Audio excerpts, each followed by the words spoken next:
beautiful people. Welcome to another episode of Motorway Musings. Today we are not in the car, yes. We are enjoying the fresh breeze in my garden. So, should we call it garden musings? No, it's still Motorway Musings. And we are trying to enjoy the breeze, the good greenery, God's beautiful plants that He has given us to take leadership over. And then also discuss the topic of good girl syndrome. Today is Mother's Day, so we are celebrating mothers, we are celebrating motherhood, and we are celebrating womanhood. So let's talk about the good girl syndrome. The good girl syndrome as an African woman. It's um it's defined, the good girl syndrome, as the name suggests, is defined as a method or a way by which women, mostly women, are thought of to want to be agreeable or want to sort of not rock the boat, right? So they do as they're told, they do the best that they can, no questions asked, be a good girl, follow societal norms, marry by this age, have a husband, follow culture, respect him, start a family, be the cook, be the cleaner, in case the husband doesn't have money, you can also work and support him, just be the good wife. Don't let anyone even hear about your home and any issues that you may have, cover him, cover your children in prayer. So church is filled with Christian women, good women, trying to do the best that they've seen their grandmothers, their mothers do. And everyone is trying their best to be good. This good girl syndrome, let's talk about it. Let's reflect on it. Is it helping us? Is it not helping us? Is it causing our individuality to be lost?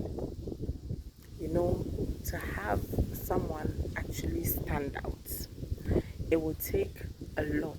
It will take them being known as a bad girl, and to break the rules, to not just do as they are told, to dare to ask, dare to think differently. And when it started, this movement of women wanting to question the status quo, asking for better, it became, there was a wave, right, of feminism, just thinking logically through some things. Okay, so we both go to work, but then I have to do all the cooking and all the cleaning.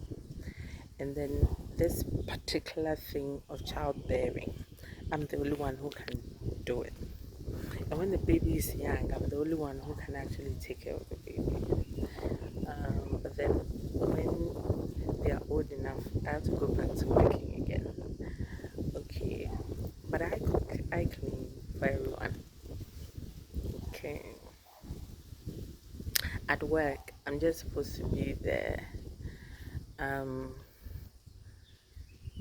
subservient person. Like if someone wants a cup of tea, they'll probably ask me to get it, whilst my other male colleagues will be still sitting at the table discussing with the directors. Okay. When the status quo is no longer logical, but it is more ingrained in the people to want to be agreeable.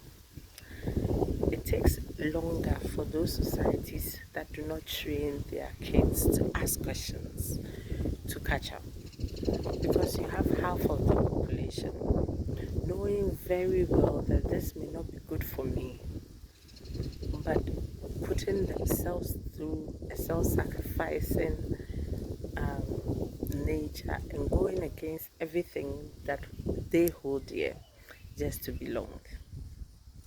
It's only a, it's only a matter of time, and it's unfortunate because the grit, the energy, the tenacity it takes to start um, a business, to start to do something and really be someone who stands out in life. It's about questioning the status quo. Like, why do I have to study in college for 4 years? Why do I have to study this? Why do I have to do this? Like, it's when questions are asked, it's when systems, companies that grow, it's because they allow people to ask questions. They allow people to even want to, hold on, let me put this down. They allow people to want to ask questions like, why can't we do this better? Is there a better way we can do this? You know, and when all of these are present, someone feels that what they have seen or how things have been done as business as usual is not the only way that things can be done. It allows for innovation, it allows for progress. But when you have so many of your population, up to about half of your population, feeling that they can only do their best, they should only conform to what rules made by who, when, you know. So my take on this will really be that the good girl syndrome, even besides your personal life, it doesn't help anyone. It doesn't help families, it doesn't help society, it doesn't help uh, companies, it doesn't help anyone. And sometimes when people have conformed, they have decided to conform so much, and then they see other people trying to be innovative, other people trying another way out, they tend to be antagonistic towards those people. So having too many conformists only helps police and government. But really, if you are not doing anything rebellious, or if you're not doing anything too wild that is affecting the lives and the safety of other people, I dare you to be bold, to ask questions, to take things at surface level. This is how we've always been doing it. It's not a good enough excuse. Question things, ask questions, be free to ask questions, and enjoy the good life that you are meant to enjoy. Explore your own personality and your own likes to the fullest. Trust you me. A lot of people who have been able to make an impact, who have been able to do something significant with their lives, didn't do it by listening or by wondering what other people in their lives are thinking. A lot of times people are so bogged down with their own process, their own lives, their own issues, that they cannot be bothered. Yes, they may look and scroll, they may look and pass a comment. It's just a passing comment. The only person who is in charge of your life is you. And there's no rule written or no system put in place that cannot be questioned or that has to be taken hook, line, and sinker.